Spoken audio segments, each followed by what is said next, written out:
Soekarno atau yang akrab disapa Bung Karno kita kenal sebagai proklamator kemerdekaan Republik Indonesia, sekaligus presiden yang pertama.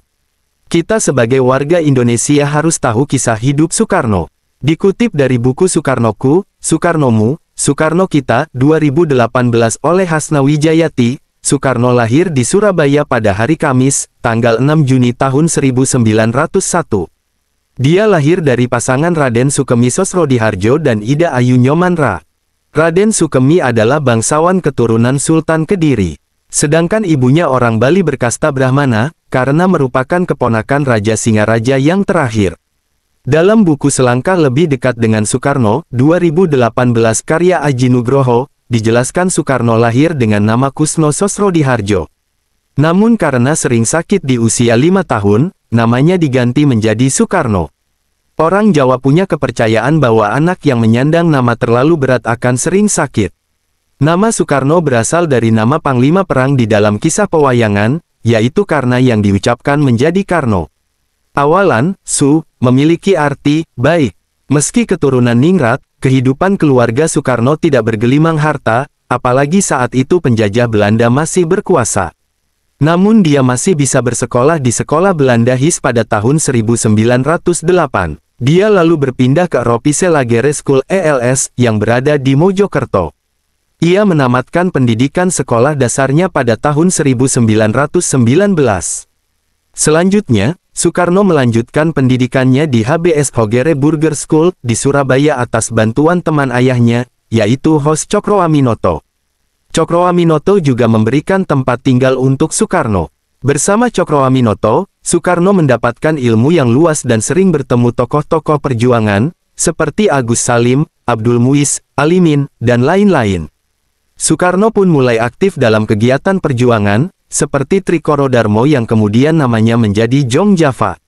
Soekarno mulai mendirikan organisasi bernama Algemene Studi Club di Bandung hingga menjadi besar dan berubah nama menjadi Partai Nasional Indonesia. Setelah aktif dalam pergerakan perjuangan, Soekarno kemudian terus diawasi Belanda hingga berkali-kali diasingkan.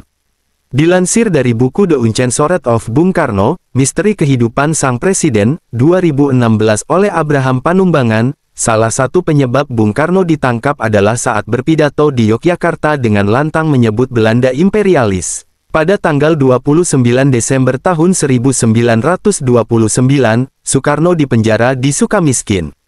Di sana, dia menulis sebuah pledoi yang dikenal sebagai Indonesia Menggugat. Dia dibebaskan pada tanggal 31 Desember tahun 1931.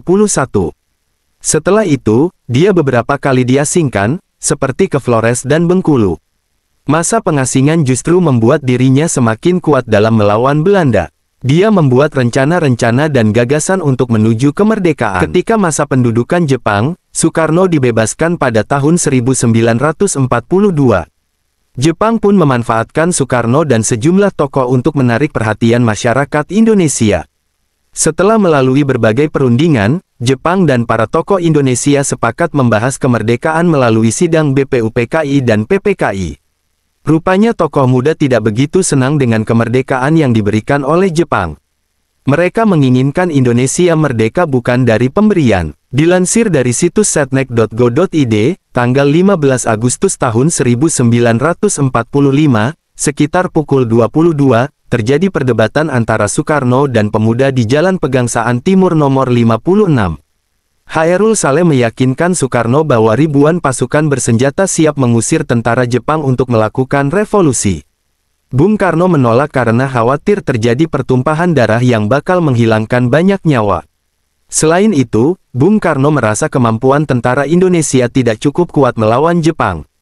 Akhirnya pada dini hari, tanggal 16 Agustus tahun 1945, Bung Karno dan Bung Hatta terpaksa diculik para pemuda ke Rengas Dengklok. Bung Karno pun didesak untuk segera memproklamasikan kemerdekaan. Sempat terjadi perdebatan, akhirnya Bung Karno memilih untuk memproklamasikan kemerdekaan pada tanggal 17 Agustus tahun 1945. Mereka lalu kembali ke Jakarta, yakni ke rumah Laksamana Maeda yang berani menjamin keselamatan para tokoh. Malam itu juga, mereka menyusun naskah proklamasi.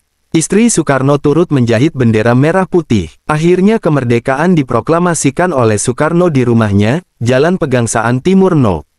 56 Jakarta, pada pukul 10 waktu Indonesia Barat. Bung Hatta sudah berpesan kepada para pemuda yang bekerja di pers dan kantor-kantor berita untuk menyebarkan ke seluruh dunia. Proklamasi. Kami, bangsa Indonesia, dengan ini menyatakan kemerdekaan Indonesia. Setelah 20 tahun memimpin Indonesia, Soekarno lengser dari bangku kepresidenan yakni setelah peristiwa G30 SPKI 1965. Situasi pun tak menentu di segala bidang, termasuk pula kesehatan Soekarno yang terus memburuk. Dilansir dari laman Kemdikbud, Soekarno hanya memiliki satu ginjal yang sehat, sedangkan satunya sudah membatu.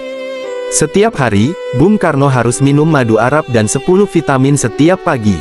Di akhir hayatnya, Bung Karno harus menjalani hari-hari di Wisma Yaso yang menjadi tempat tahanan bagi dirinya.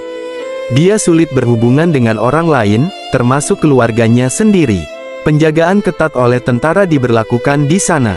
Sempat bertahan 5 tahun, Soekarno akhirnya wafat pada tanggal 21 Juni tahun 1970. Soekarno sempat dibawa ke RSPAD Gatot Subroto untuk mendapatkan perawatan hingga mengembuskan napas terakhir. Bung Karno dimakamkan di Blitar, Jawa Timur.